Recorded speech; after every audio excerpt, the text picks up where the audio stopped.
Welcome to AHTV and Friends. And tonight I am joined by four of my good friends from around the globe. And next to me is Recall Big Jords, aka Charlie Walsh from Hammers Chat.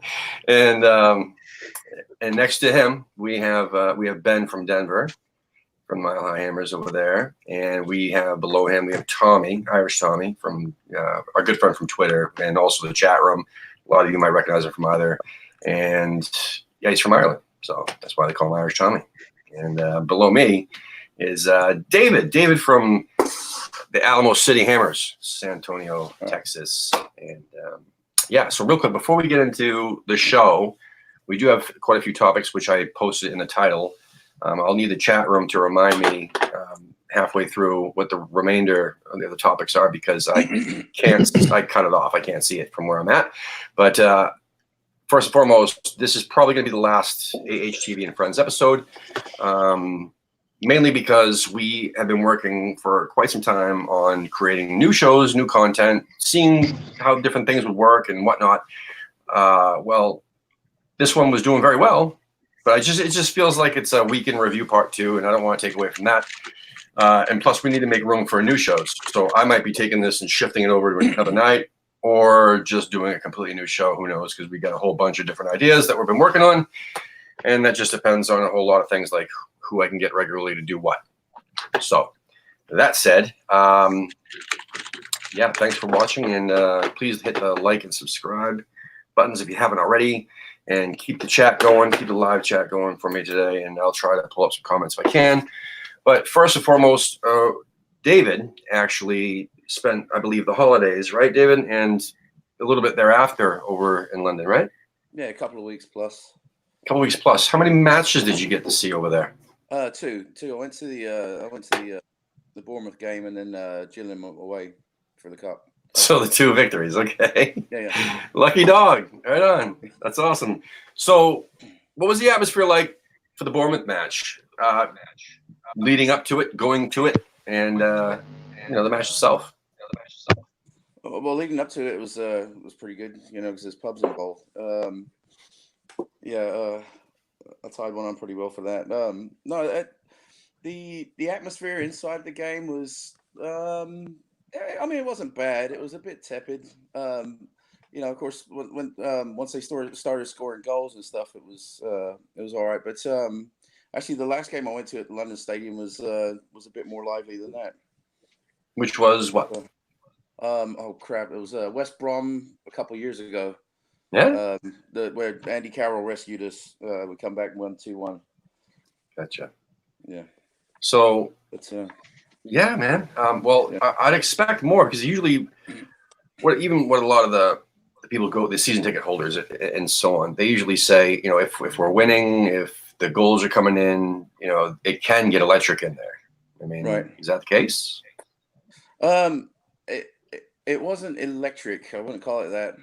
There looked to be a lot of empty seats. There were a noticeable amount of empty seats there. I was down in the Bobby Moore Lower, down in the corner by the away supporters.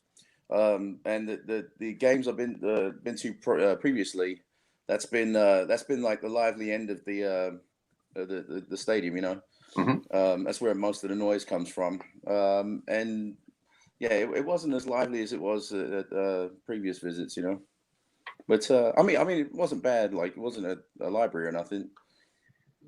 That's good. So then you made the trip to Gillingham. Am I right? Yeah, Gillingham. Yeah, Gillingham was a lot more fun.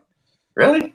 Yeah. The football was shit the first half anyway, but once we started scoring goals and stuff, it got quite good. But the banter from the stands was pretty good. So that said, that was 2 victories under David Moyes right off the bat. Pretty good, pretty nice. We got a lot of people's hopes up. Shut up a lot of Moyes out people. But here we are, and we go to Sheffield, and what the fuck happened? Like, what, Charlie? What would you say? I mean, what are they saying over in Hammers Chat? Pretty much, like, what happened with that VAR call? with that handball? Was VAR right, wrong? Was it the rule itself, right or wrong? Yeah, I mean Interpretation of it. that's the thing is like there's several aspects to it, right? It's not just whether the call was right or wrong; it's whether VAR is good or bad. There is some like grey area within there. I personally would say that it's like the call was correct by the letter of the law, but the letter of the law is ridiculous. What is he really meant to do? When you look at it in super slow motion, you can see intent for everything. It doesn't look like it's that rapid, but in motion, I didn't. Not only did I not see anything, but it was you had to see it like 2 or 3 times to quite believe what was going on there. Yeah, the law is stupid. I know I'm in the minority of supporting VAR, but the law is just insane. I mean, how they've managed to make.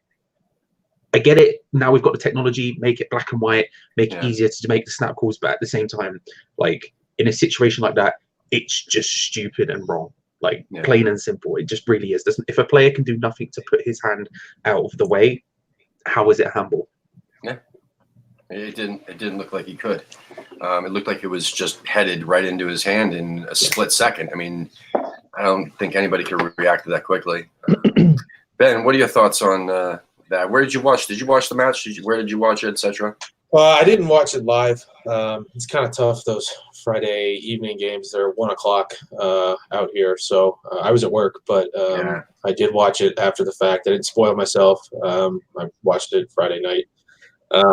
And, you know, the whole time you feel it building up in the second half and you're thinking, okay, here we go. Yeah.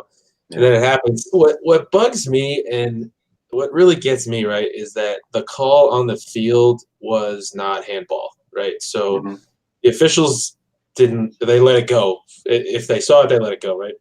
Yeah. And they let it continue. So to me, to be that specific and to get to that level of detail to reverse it and to make that call on intent without the call on the field being handball is just it's ridiculous to me. I mean, and I compare it to like the NFL, right? In America, where if it's more likely a call to not be overturned if it's called a certain way on the field. And to me, that's the most egregious part of this. Yeah, was it the right call? Technically, I guess. But the fact that they reverse it after letting it go is what really rankles me the most. I would love to see the stats. I mean, I don't have the time, but I mean, I wish I could see the stats about.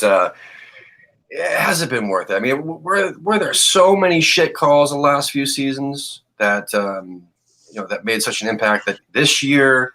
I mean, has VAR been used a lot this year, or as much as it should have been in the previous years, but it wasn't there? So, has it really justified being there this year? Is what I'm saying in the long fucking form way. Tommy, what do you think? Yeah, look, obviously VAR has caused a huge amount of controversy for various reasons. The latest one being our goal being chalked off for that incidental handball. Now, Charlie's right. By the letter of the law, it was the correct decision by VAR. The rule is that if in the process leading up to a goal there is a handball, accidental or otherwise, the goal is chalked off. No, I think it's a stupid rule, and I think they need to really take a look at that, and I think they will. I know a lot of people are VAR out. They hate VAR, don't like it. I'm willing to give it a chance. I think if they go back and take another look at it, make some adjustments for next season, try to improve it and the way it's used, then it could still be a valuable thing. But what's got to go, I think, is the offsides. Somebody's toenail is offside. They're drawing these silly lines, these vertical lines, and trying to see if somebody's shoulder is slightly off or someone's toe is off. And, that's not a good optic. And I don't think that's actually within the spirit of the rules of the game. Yeah. When you're taking a tape measure, to an offside. I know there's a petition I've seen online as well where people have now got a petition to get rid of it completely. Yeah, but I'd be willing to give it a chance. But the thing where they could have an issue with this now is this accidental handball thing and leading to a goal. because there's kind of two different handball rules now. If you're a defender and you accidentally handle the ball in the penalty area, it's not a penalty. The ref won't blow it up. It'll be play on. So imagine a scenario, for example, somebody hits a shot point blank at Ogbonna, hits his hand, drops down in front. He hoofs the ball clear, and Anderson runs onto that ball and scores. What now? They can't, do they disallow the goal? And if they do, what do they give? Go back and give a penalty? They can't do that because that rule states that if it's an accidental handball in the penalty area, it's not a penalty. So what do they do now? So there's a little bit of a problem there. So is that something where like they just wait until the end of the season and then go back and change any rules if necessary? They obviously can't do it on the fly, I'm assuming. I just remember back, I mean, I guess I believe it or not, I used to watch American football a long time ago, and I remember when they first implemented the the instant replay and then the stupid flag challenges, this, that, and everything else. And it took a lot of getting used to, and it seems today like second nature, I guess. It's part of the game, so a lot of people growing up with it know it, and so on. Is VAR something that just needs time, I suppose? Maybe, David, what do you think, man? VAR is bollocks, and it needs to go. I kind of knew you were going to say that. It's oh man, it's like pulling out when you're having sex. You know, you don't know when to celebrate or not. It just it's ruined. You're not. Yeah, you have to wait. Imagine waiting for a couple of minutes to have to check and see. Did I come? Hold it. Yeah, hold on. No, wait. did I come or not? Oh Jesus! It's sorry, a bit crude. It's all good. It's akin to that. You know, you're sort of sitting there like on eggshells, waiting to see if the goal was a goal. You know, you know, football's all about those sort of explosive moments. You know, you big build up, boom, boom, boom, bash the goals in, and then everyone goes nuts. You know, this VAR is killing that. It's taking a lot of the fun out of the game. Yeah. I'll take a couple of crap calls for to have the excitement and the fun back in the game, I think. Oh, but last year was so horrible. I mean, leading up to this season. I mean, even the year before, and so on and so on. We seem to get the worst, though. Like last year's Liverpool call where they were like fucking 20 feet offsides. Yeah. James shit Milner. like that. James Milner, yeah. I mean, that's like a perfect example of that's the type of bullshit call we were getting, though. And that's why That's what we imagined. That's what we imagined VAR was going to be for, right? Yeah. There's a clear offside that's been missed, and we would hope. The hope was that VAR would rectify those kind of obvious mistakes. But like I say, when you're getting bloody laser pointers out to try and decide if someone's offside or not, is when it gets into kind of farce, Yeah. And that's the thing is it's made like football is the most simple game, really. Like there are some obviously slightly complicated things, like offside is mildly complicated when you first hear about it, but then you get your head around it in a second and it's fine. But ultimately it's an incredibly simple game, but what it's done is made it very, very complex, and with no real justification for it. Like the justification is to get calls correct, but for example in the offside situation that we were discussing now, you remove the context from the situation. You are looking purely at the position of two players. Like the rule is designed so that a man 30 feet that way with hopefully good eyesight can raise a flag or not. Like it's not designed to be looked at in such a clinical manner. And when you do look at it in a clinical manner, it takes out the context of which way the player is moving, where are they going, how fast are they moving, where they are on the pitch. Like all of these things like play into the idea of like, is the player offside or not? For example, if you've got, I don't know, an incredibly fast defender running against an incredibly slow attacker, and the attacker, when he starts running, when the ball is played over the top for him, is a toenail offside, he's not going to get the ball. Like there's no point in like having this big forensic thing. There's so many different like little nuances that make it incredibly complex when it doesn't really need to be. When like you say, the big calls are the things that it's there to correct. So it's minuscule things that ruin it. So let's go around real quick. Let's go backwards then. Just quickly before we go to the next topic, get rid of it or keep it. Obviously, David, we know your answer, right? Get rid of it. Well, hang on. I'll tell you what I would be more in favor of. Almost like with cricket and with some other sports where they have a challenge. You know, if you think there was a bullshit call, you know, each team gets a certain number of challenges, you know, and then you can stop and review it. Yeah, but otherwise leave the game alone. Yeah, well,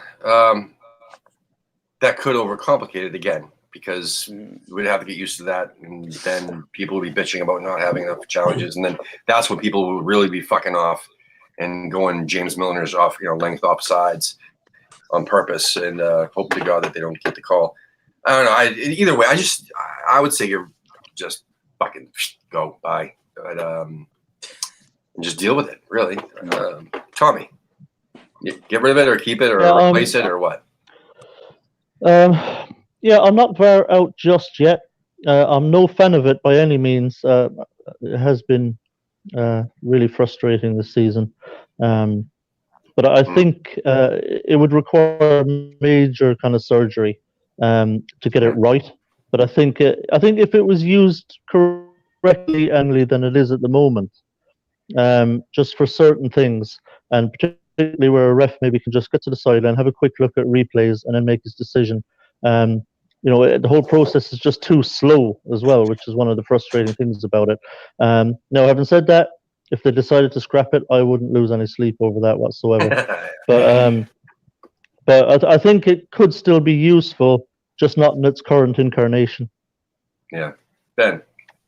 I say keep it, but fix it. I mean, make some sort of clear and egregious language in the rules. Make it so that it's you can't account for every situation, but you gotta. It's in fucking beta though. It's one of those things where like I don't want to have to wait until 5 years from now when all the kinks are out.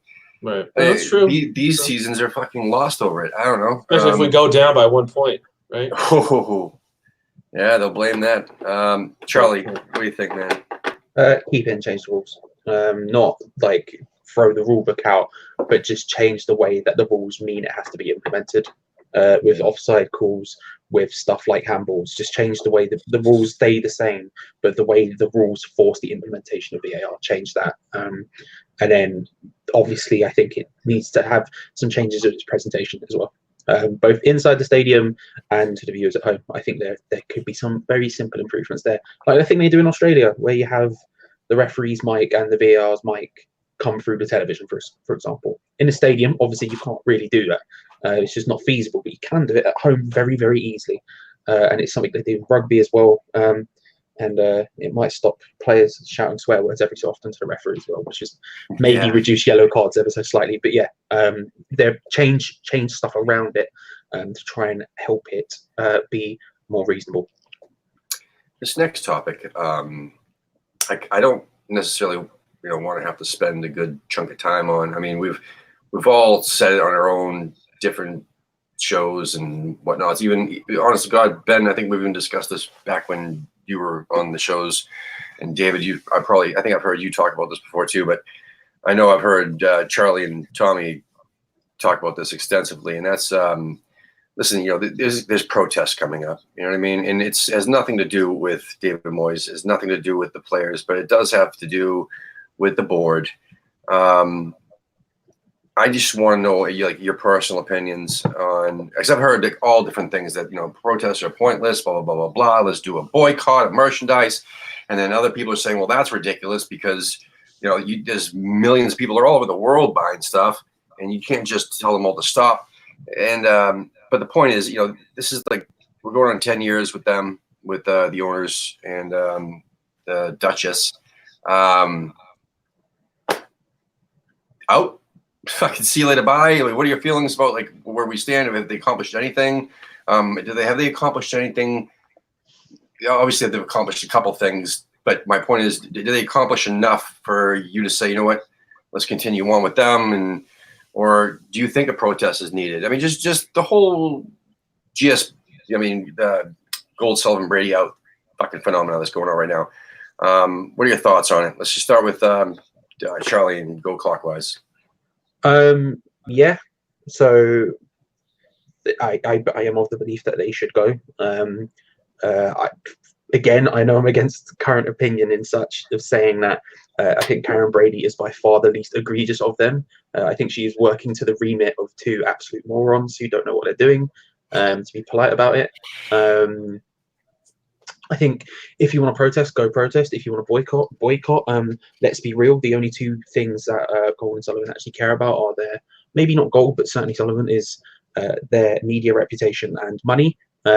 If you protest, it will be against their media reputation, and if you boycott, it will be against their wallets. And I think it's probably the only two ways you can actually get through to them listening. So you say like a bit of both then? Like, I mean, in order for it to really be effective, it would have to be both. Yeah, I'm not gonna. I'm not gonna. Yeah, I'm not trying to get you to incite. I'm not trying to get you to incite anything, but no, of course. I don't want to tell people what to do, because ultimately I think everyone has a nuanced view on how it works, and everyone has lines of which, once it gets crossed, like if we go down, maybe that's when they start to say they want them out. I mean, when you go to a protest, it's like, okay, what's the range of views in just that people? You know, if you get 100 people, they might all be somewhere on a scale. Do you know what I mean? So it's not like, it's a difficult situation, but I think anyone should just do what they feel best, and not tell anyone else what to do in that sense. So not be like, oh, you're bad for protesting because it could negatively impact a team. I mean, once you start protesting, you're kind of saying that your results of the team are secondary to what's happening at the club. And that was the big thing last time with Burnley. Everyone was like, oh, but it made us lose. And it's like, well, but that's what the people aren't watching the match anymore. The people had their backs to the game. They're not looking at it anymore. That's not important to them. What's important to them is sending the message. So I'm pro everything and very anti the board. I think they're stupid, yeah. Ben. Frankly. Yeah, I kind of agree. If you want to protest, if you want to boycott, do it. I mean, you can make your point heard the way you want to make it heard. And I agree. I think the two ways to hurt them is from the media perspective and from the merchandise and kind of money perspective. In terms of what have they done for the club as a board, I mean, I think it's pretty clear they haven't done a whole lot for the club, but they've done a lot for themselves. It seems kind of like that's been their angle. And that's, you know what, they're business people, and I get that. You know, they did that with who did they own before? Birmingham City, right? Yeah. So it's kind of like, is this just the same process? And they buy the club, they don't invest in it for a while, then they get the new stadium, and that obviously increases the value. And they're going to wait until, what is it, like 2023 or something, they can buy the stadium? Or isn't there some sort of nuance in the deal where they can own the stadium? So, you know, maybe that's just their end game is, we got the stadium, now we're just going to flip it and screw the fans and screw everybody else. We don't care. We've got our end goal in sight, and there's really nothing that's going to stop us. They definitely run their clubs like they run their businesses. I mean, for sure. Yeah, it's run like a dodgy fucking sex shop. But exactly. So I think they've made a lot of good decisions for themselves. And they love that. They love bad publicity too, because I mean, in the business that they were in before, yes, that's what they're used to. I mean, the fucking dirty toys, business. That's what they do. That's their business. And so I think we're stuck with them. And I still think that there's value in people protesting. But I think we're stuck with them. And at the end of the day, we all want to do the same thing, right? We all want the club to do well. So whatever you do to make yourself heard, to feel like you're contributing to that, you should do that. That's what I think. There are billionaires like all over this fucking planet. I mean, and it's crazy like nowadays. And you'd think that somebody would have come with an offer by now. Like, we're a Premier League club. We've been in the Premier League, I mean, just as long as more than half of the or more than half of the fucking teams in the league right now. I mean, that's something that's, if someone was, I got billions of dollars, I'm gonna fucking look and see Premier League, and then over the years, West Ham's still fucking there, and their owners are shit. I see potential in this. You would think that somebody. I mean, look how long it took Newcastle to get rid of that clown, right? So I mean, and how long were the fans protesting that guy? So there's got to be something behind it that was holding them back in that situation. They must have had some, I don't know, massive fucking debt issue that they weren't reporting or whatever. It's possible. Tommy, what are your thoughts on the lovely board we have? Same as most other people, I think. That's what I mean. I think it's the same shit, but yeah. No, I think to them West Ham is just another commodity in their portfolio. Um, when they bought West Ham and the way they've run it, it's about their pockets. There are certain owners who do it because maybe they just love the idea of owning a club and trying to make something of it. Like the Wolves owners took over a championship team, poured money in, run the thing right, and see it as a kind of an adventure. To try and do things right and make something of a club. I don't see the ambition to do those kind of things with Sullivan and Gold. I don't know what their long-term plans are, whether it's to, like Ben says, to flip it later on. I know there's a contractual thing there with them selling the club. If they were to do it now, they would have to pay millions to whatever the LLDC are called now. And I think that's true possibly until 2024. I think after 2024, they could sell up and not have to give those millions. So, but look, they've said publicly, or Sullivan has at least, that he expects to hand the club down to his sons. Now it's hard to know what's true or false that comes out of this guy's mouth. And so I'm completely behind this protest. And mostly just because the club is run so poorly and has been since they took over. I don't think it's really realistic that these protests would force them to sell up. The best I think we could hope for is that we'd be able to put enough pressure on them that they would make the necessary changes structurally and to how they're doing things so that maybe we can force them to run the club better. I think that might be a more realistic aim. And if we were able to do that, if we were able to make them start doing it right, start investing more in the facilities, in the structural parts of the club, start spending the right amount of money, and backing the managers properly and stuff. If we can force them to make changes so that the club is at least being run competently, I think that would be a win. Yeah, I wish I could see that happening, though. I mean, these bastards, they're so fucking stubborn, and they already have, like, you could just tell a mile away that they have their mindset made up. There's no touching them. There's no, I mean, David Gold gets himself out there a little too much, accessible, to people and comments, etc., even being on social media. David Sullivan is like 8 million miles away, and it seems like just personally. And I just don't see him giving a fuck. I really don't see him giving a shit about what we think, what anybody else thinks.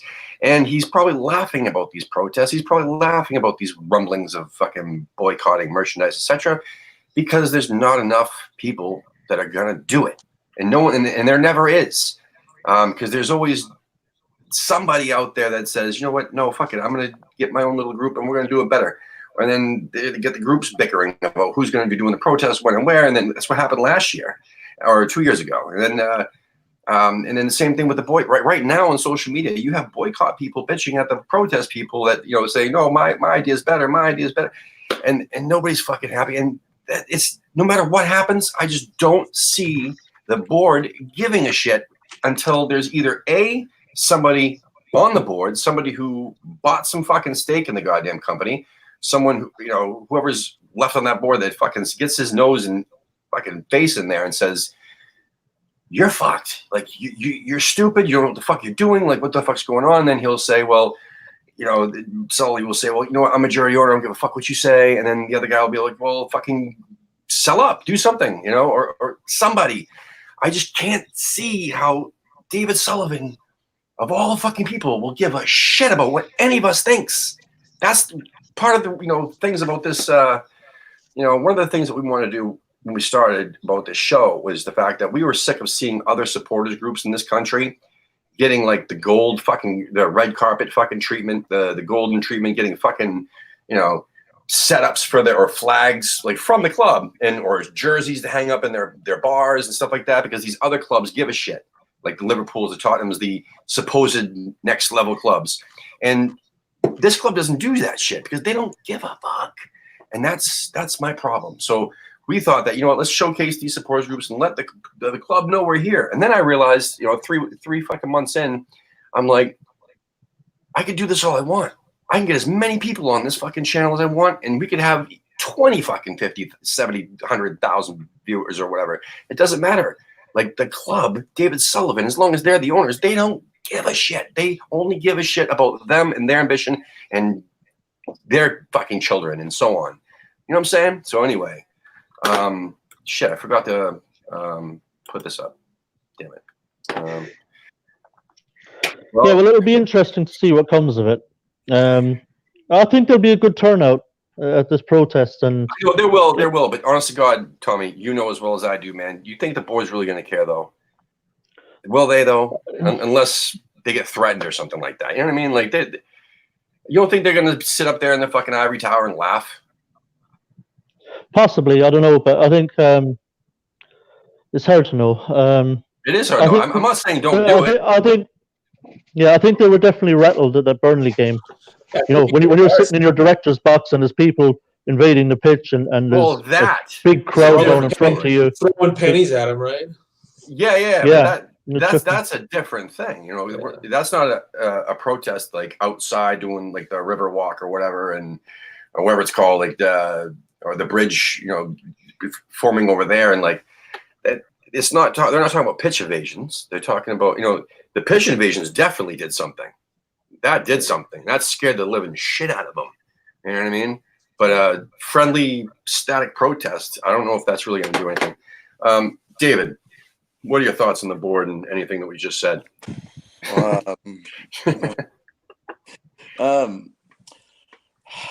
Yeah, I mean, yeah, I want to see him gone. I mean, they've come out publicly though in a couple different times and said that they want to keep this club in the family, pass it down.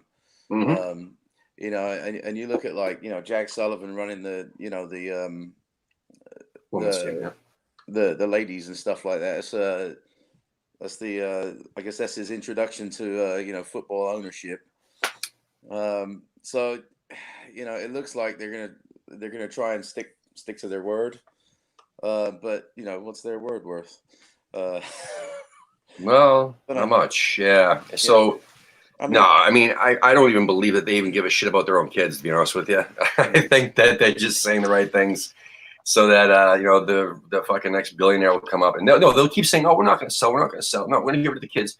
And then more and more and more money will come up. It's their negotiating tactic, really. They just want more money. That's what they talk about.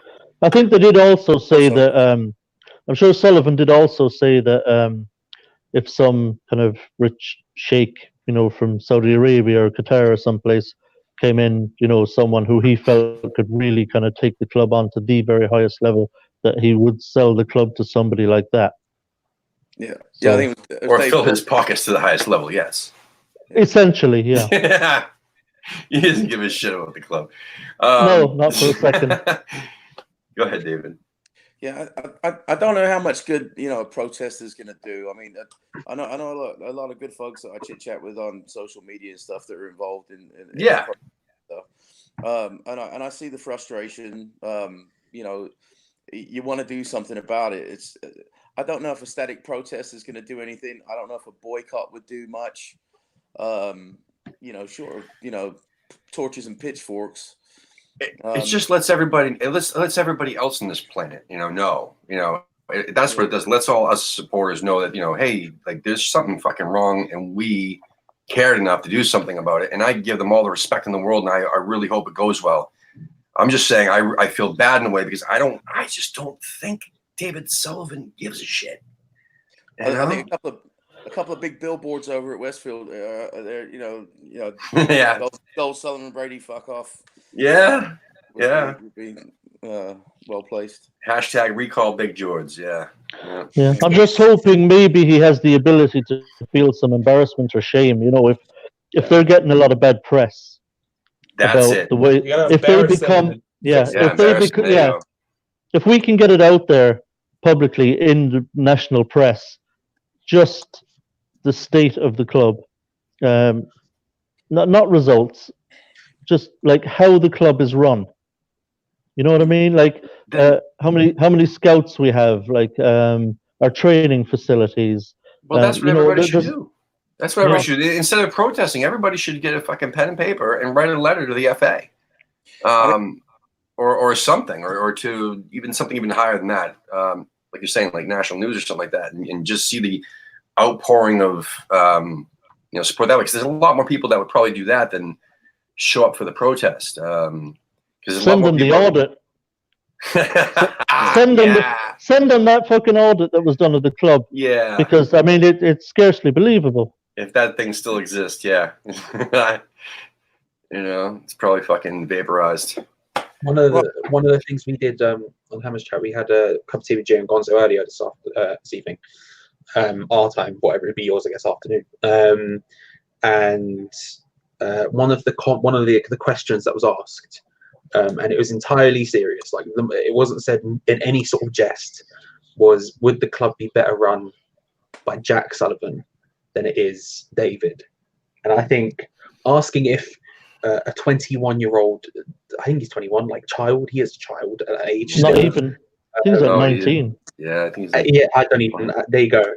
Asking if he could run the Premier League club better than his however old, 60, 70, whatever old father who's been in the business for 25 years can do is maybe the most. Wow. It's the most Sullivan thing. A lot of people do say that a monkey could do a better job, but if you actually make that happen and let Jack do it, I mean, I don't know. I mean, can he bring back the bowling? No. Then I don't think anybody's really going to do a better job. I mean, or do a good job. I mean, good enough job to appease us all, unless they fucking tear down those flats and fucking rebuild the bowling stadium on that same ground. It's not even about bringing back what was. It's like there's this slight tangent, but there's this episode of Parks and Recreation when the main character is getting recalled from public office, and the campaign that is run against her, the slogan is essentially, "Are you better off than you were a year ago when she was elected?" Spoilers for Parks and Recreation. Yeah. I apologize. And you ask yourself the question: are we any better off than we were 10 years ago when they took over? And the answer is no. We're in the exact same situation in the league. We're in the exact same situation managerially. We're in the exact same situation. Like, they've spent some money, they've done some things, but ultimately it's led to the exact same thing. We are rudderless. We've got no plan. If anything, they had more of a plan 10 years ago than they do now, which is that's insane.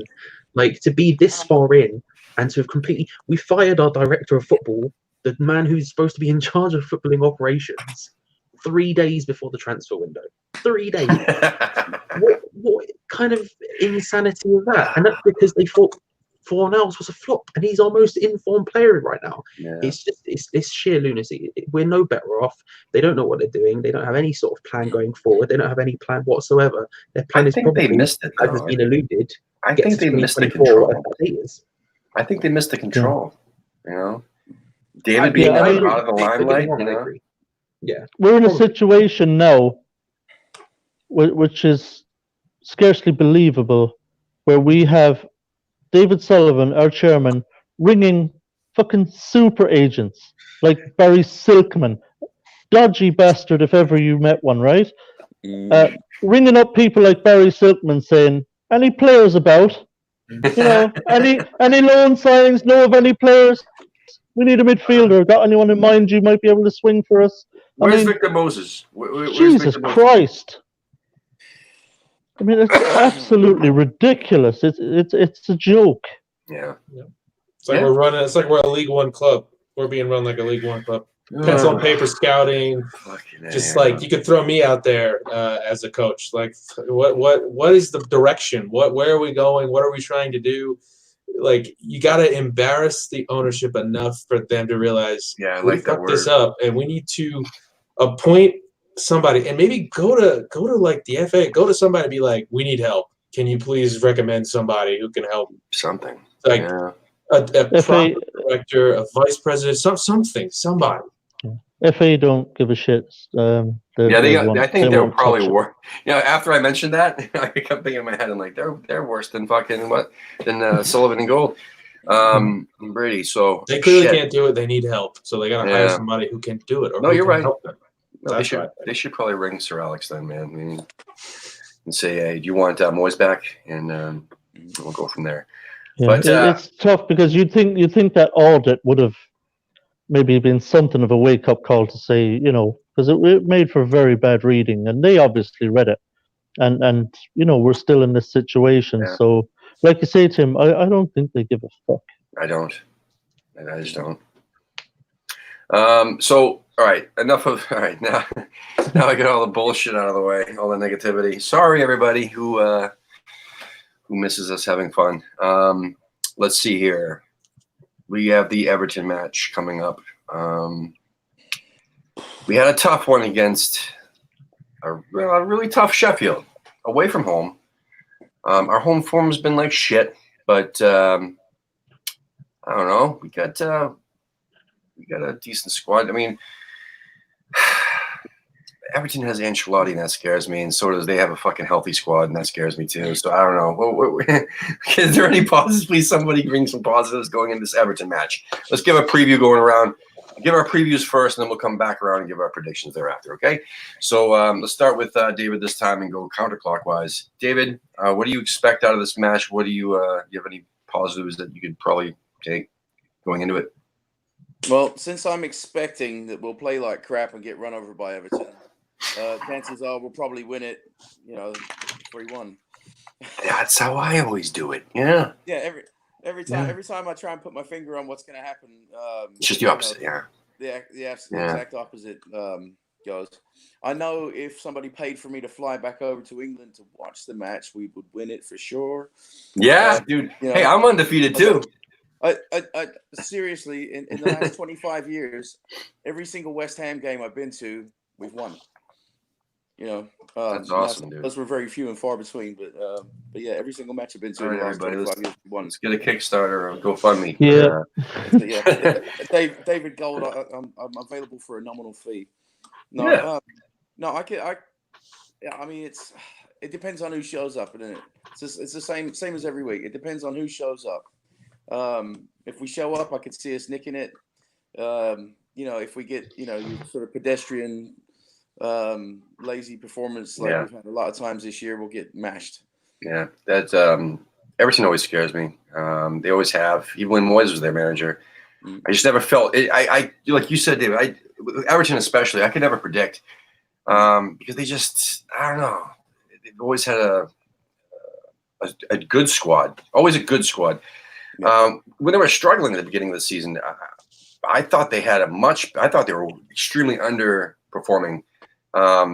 Dude, they got Richarlison, they got fucking Sigurdsson. I mean, and they have a shitload of other players too that are good or better. But anyway, long story short, now that they have Ancelotti, it seems as though they're starting to find their groove.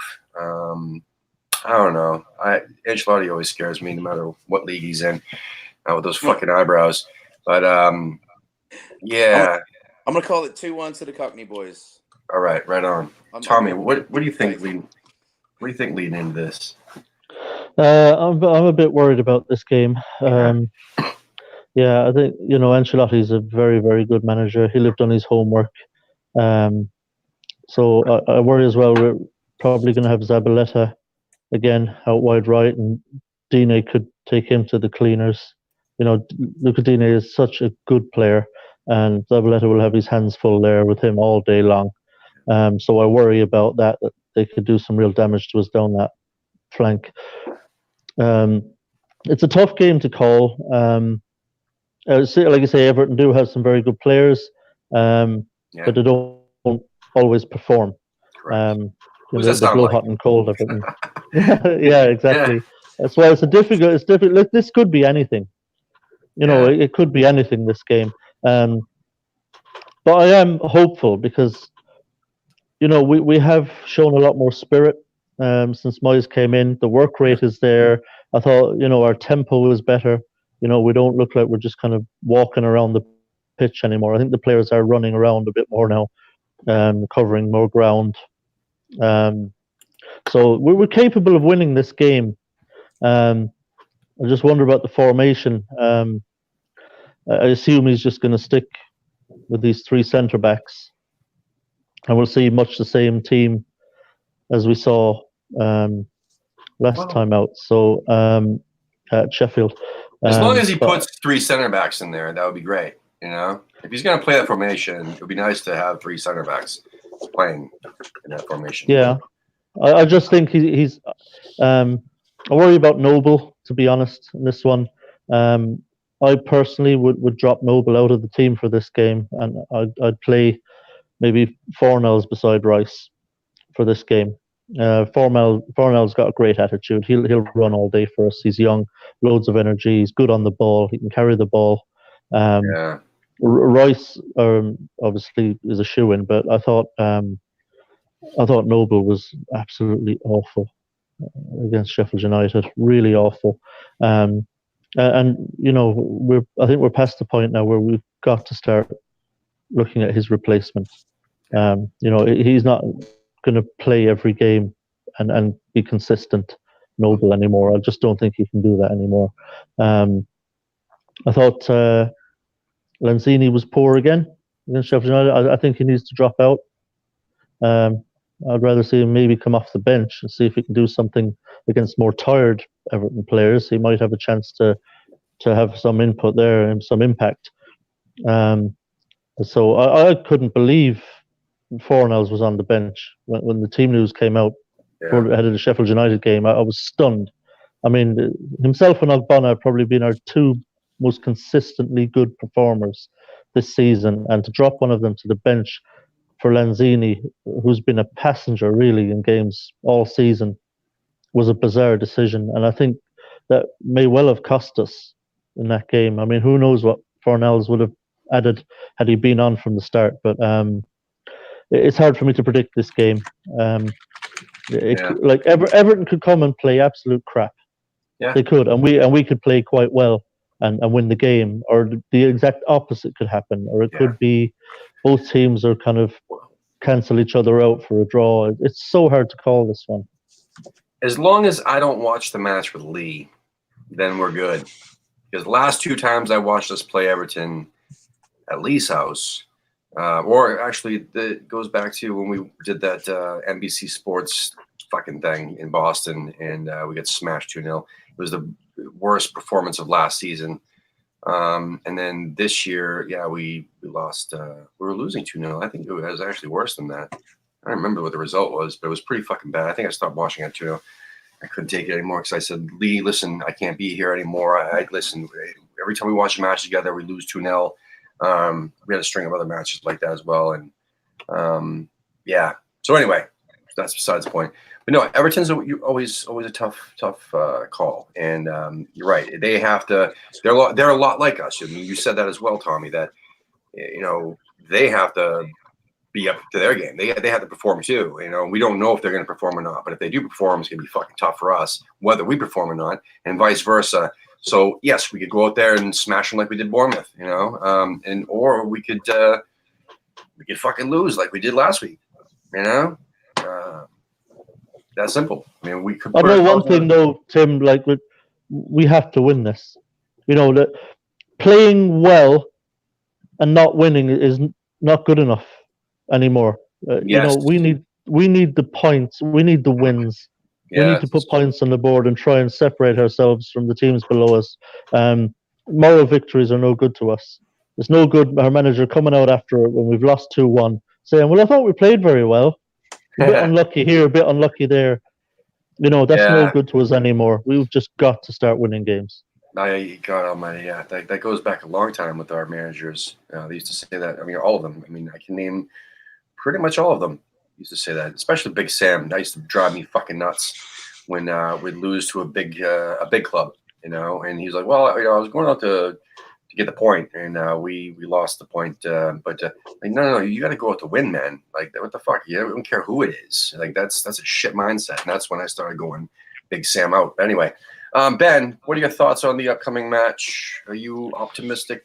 Are you scared to death? What's going on? Well, I hate Everton a lot. I do too. Said that a lot. I think I've said that on the show a couple times. Yeah. Screw I hate them. their So fucking supporters, man. I'm going to be jazzed up. I don't know if the players are going to be as excited as me, but I'm going to be ready to go. Yeah.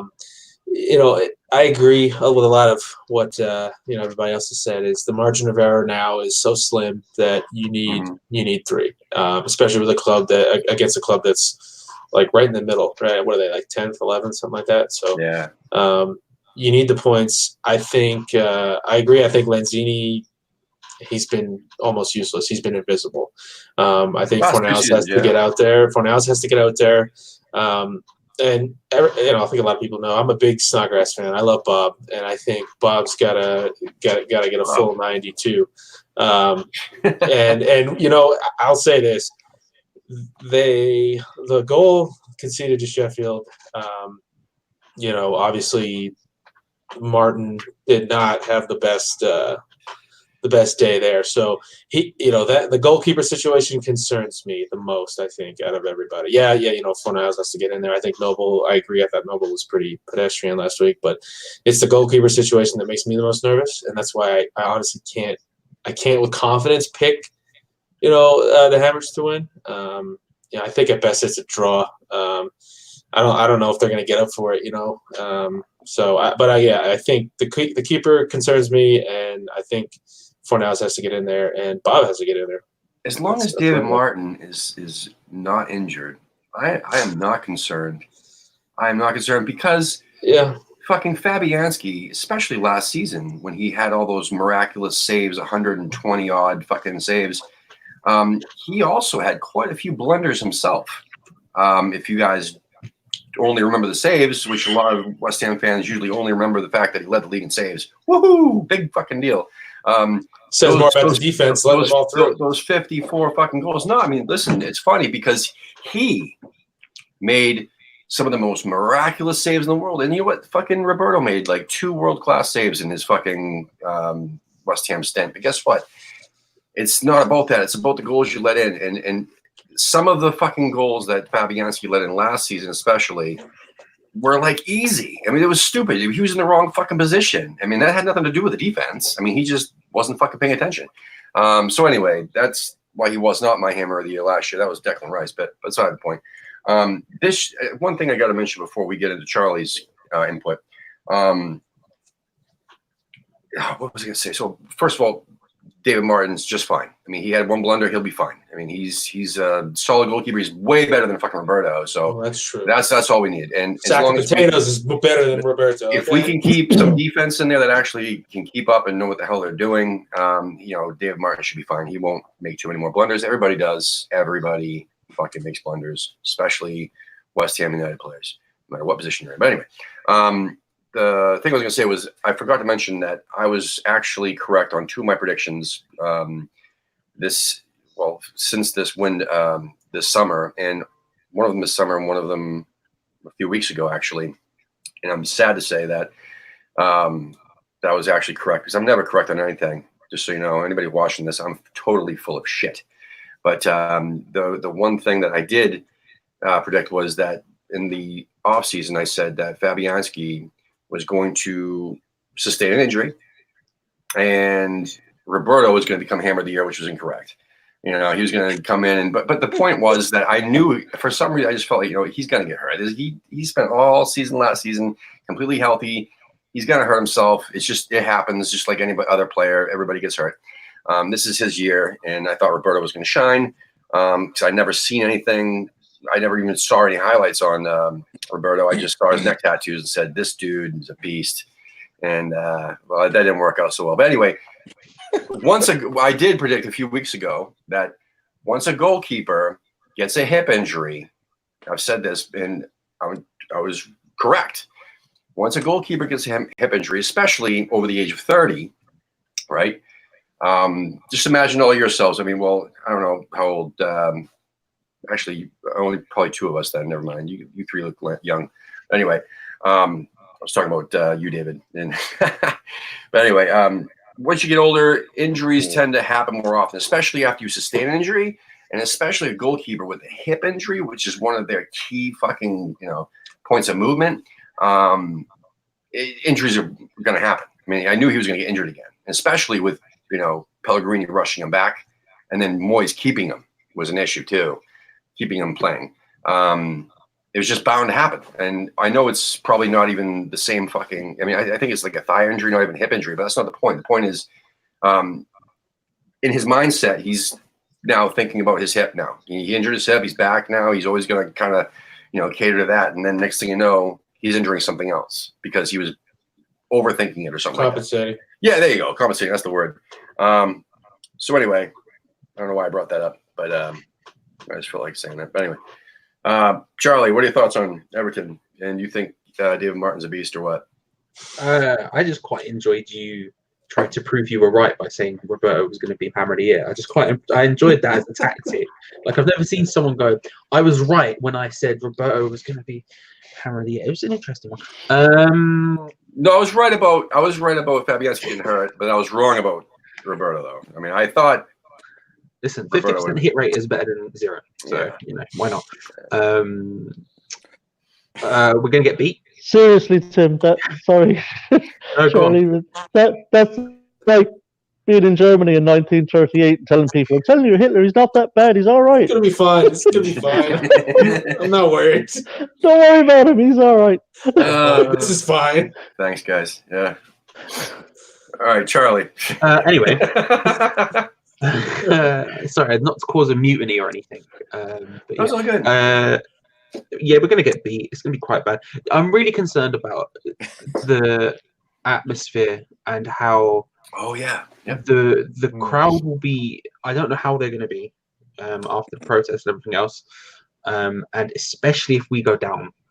If we go down early, and then we go down again. Is it going to be Burnley again? Yeah. I'm not saying it is, but I can't. Well, I mean, if we go down, yeah.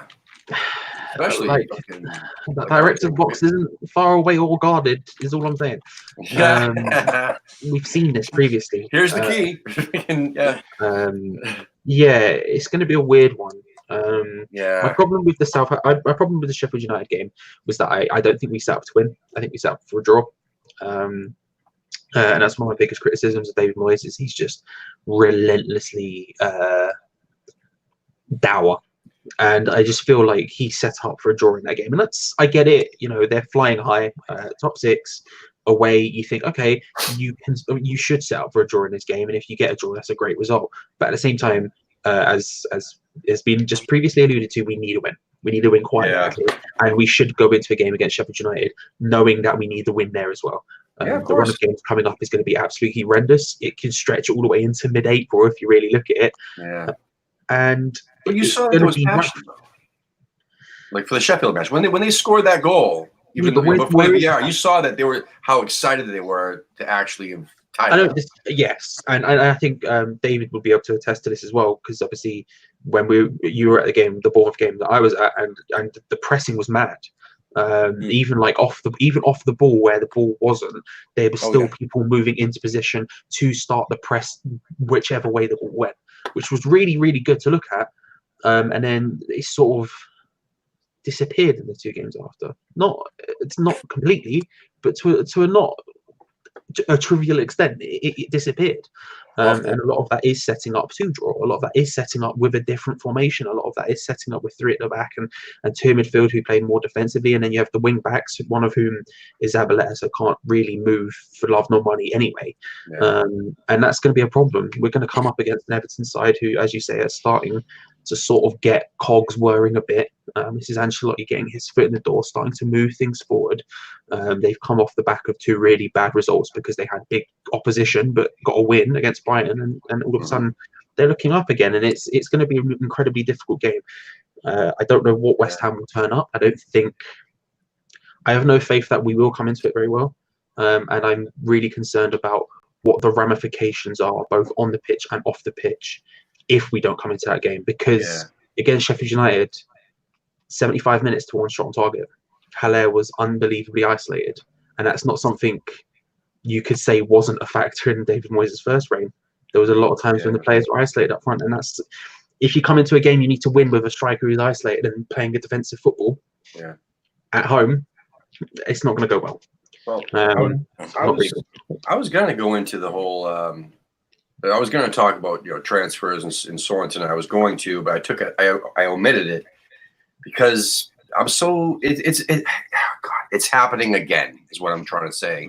Where when Sullivan was in charge, and even before when he was all in the media and so on, just blowing up these completely ridiculous names and transfers that were never going to happen, getting everyone's hopes up, passing it along to the in the nose, and yeah, it's just fucking complete bullshit, getting everyone's hopes up. So I said, you know what, fuck it, I'm not going to even talk about that shit tonight because I don't want to get anyone's hopes up, or I also don't want to keep badgering the fact that we were never going to get any of those Fernandez, yeah, and that other one, Gabagol and all that other shit. So what was I going to say? All right, so with the Everton thing, I would either love us to just go out there and smash them like 4-0 like we did against Bournemouth, or if we're going to lose to Everton, I wish that somebody would just smuggle Paul Colborne in again and let him run out to the fucking pitch and take the corner flag and go right to the center of the pitch again, because that would just be fucking fantastic.